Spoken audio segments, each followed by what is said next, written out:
اعوذ باللہ من الشیطان الرجیم بسم اللہ الرحمن الرحیم یا ایہا النبی قل لازواجک وبناتک ونساء المؤمنین یدنین علیہن من جلابیبہن ذالک ادنی ان یعرفن فلا یؤذین وکان اللہ غفورا رحیما لئن لم ينتهِ المنافقون والذین فی قلوبہم مرض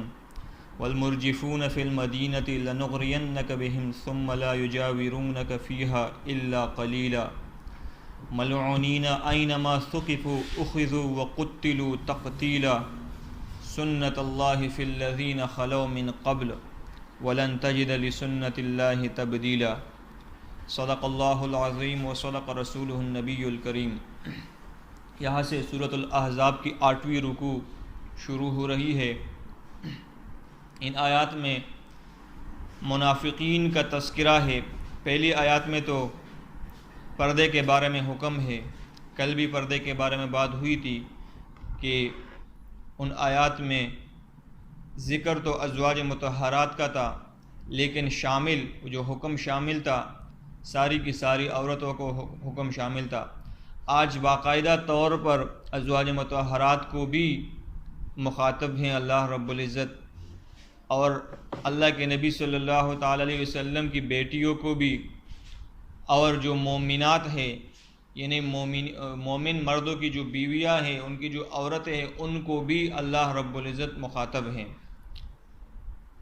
اور باقی آیات میں منافقین کا ذکر ہے، ان کو وعیدیں سنائی گئی ہے۔ فرمایا یا ایہا النبی، اے نبی صلی اللہ تعالی علیہ وسلم، قل لازواجک، آپ کہہ دیجئے اپنی بیویوں سے، وبناتک، اور اپنی بیٹیوں سے۔ یہاں کچھ لوگ یعنی روافض، شیعہ روافض اعتراض کرتے ہیں۔ وہ کہتے ہیں کہ اللہ کے نبی صلی اللہ تعالی علیہ وسلم کی ایک بیٹی تھی، حضرت فاطمہ رضی اللہ تعالی عنہ، اور باقی 3 بیٹیوں کا وہ انکار کرتے ہیں۔ تو اللہ نے یہاں پر وبنات کا لفظ لا کر ان کا جو بے بنیاد ایک افسانہ گڑھا ہوا تھا، انہوں نے اس کو ختم کر دیا ہے۔ بنت کہتے ہیں ایک بیٹی کو، بنتان کہتے ہیں 2 بیٹیوں کو، جس کو عربی میں واحد یا تثنیہ، واحد کہتے ہیں 1 کو، تثنیہ کہتے ہیں 2 کو عربی میں، اور 2 سے جو زیادہ ہو یعنی 3 اور 3 سے زیادہ، اس کے لیے بنات آتا ہے۔ تو اللہ کی نبی صلی اللہ تعالی علیہ وسلم کی اگر ایک بیٹی ہوتی تو بنت آنا چاہیے تھا، لیکن یہاں پر بنات آیا ہے، تو مطلب یہ ہے کہ اللہ کے نبی صلی اللہ تعالی علیہ وسلم کی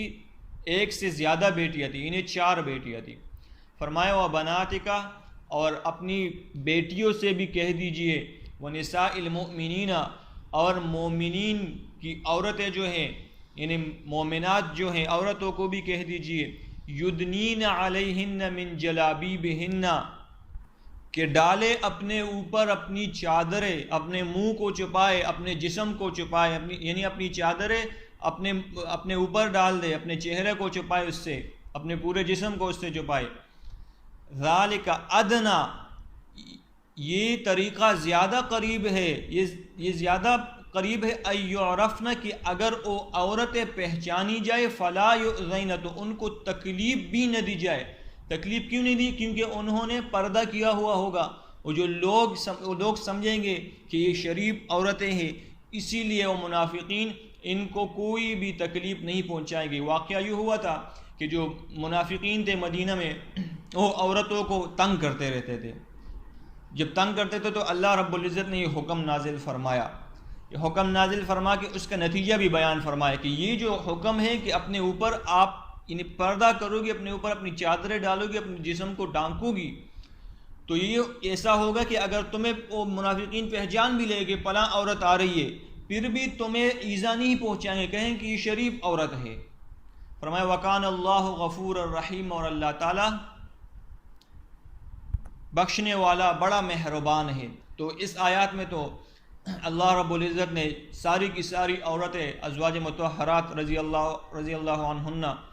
اور اللہ کے نبی صلی اللہ علیہ وسلم کی بیٹیاں اور جتنی بھی مسلمان عورتیں ہیں، سب کے سب کو پردے کا حکم فرمایا۔ دوسری آیت میں فرمایا لَإِن لَّمْ يَنْتَهِ الْمُنَافِقُونَ، اگر یہ منافقین باز نہ آئے، یہ اپنی حرکتوں سے باز نہ آئے، یہ جو عورتوں کو ایذا پہنچاتے تھے، اس کے بارے میں بات ہو رہی ہے کہ یہ منافقین اگر اپنی حرکتوں سے باز نہ آئے، وَالَّذِينَ فِي قُلُوبِهِم مَرَضٌ، اور وہ لوگ جن کے دلوں میں مرض ہے، یعنی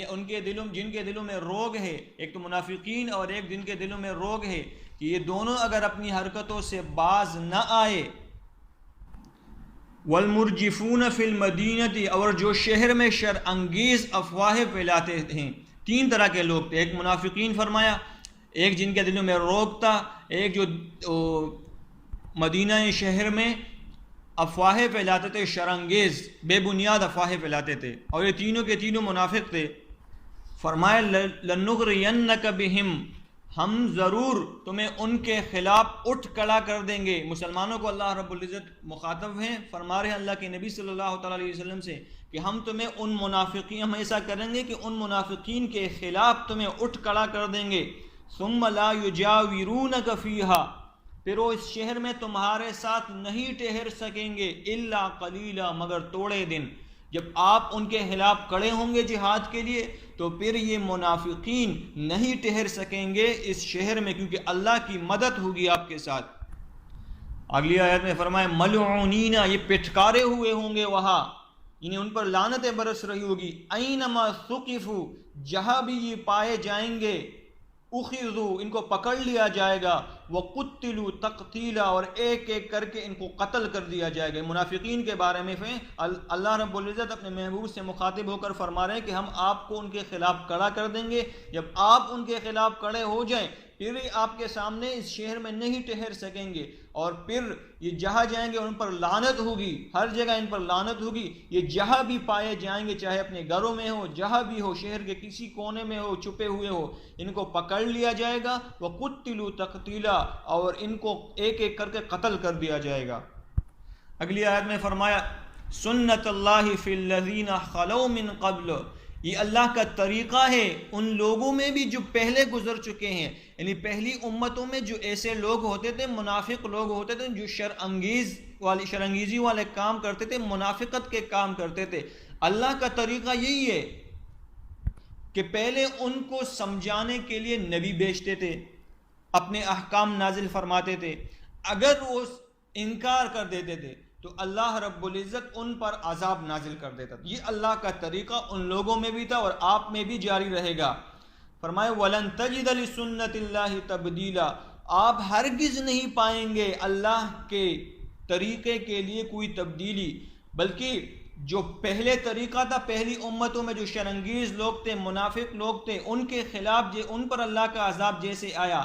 ان پر بھی اللہ کا عذاب ایسے ہی آئے گا اگر یہ باز نہ آئے تو۔ تقبل اللہ منی۔